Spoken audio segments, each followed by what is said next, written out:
ఆ దోషం ఎలా తొలగిపోతుందయా? రవి నక్షత్రాత్ సర్వయోగ సంకల్పిత సర్వోధత్ర సర్వాధికార సిద్ధ్యర్థం మనస్సంకల్పిత దోష నివారణా సిద్ధ్యర్థం. రవి నక్షత్రంలో జ్యేష్ఠమాసంలో ఈ దీపారాధన చేయమన్నారు. ఇవాళ ఉత్తరా నక్షత్రం, ఉత్తరా ఫల్గుని అంటారు, బుధవారం.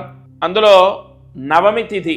ఆవు నెయ్యి వేసి 3 ఒత్తులు ఒక ఒత్తిగా చేసి మీ పూజా మందిరంలో దీపాన్ని వెలిగించండి. ఆ దీపపు కాంతిలో మీ పూజా మందిరంలో ఉన్న దైవాలని, అంటే దేవుడి యొక్క రూపాలని దర్శించండి.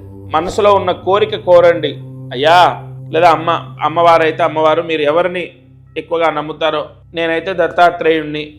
నాయనా దత్త, మా అమ్మాయి చదువుకోవాలి, ఇగో ఇలా మనం అమ్మాయి చదువుకోవాలి, చెప్పిన మాట వినాలి. లేదా పిల్లలు, అబ్బాయి కానీ అమ్మాయి కానీ మూర్ఖంగా మొండిగా ఉండకూడదు అని నమస్కారం చేసుకోవాలి.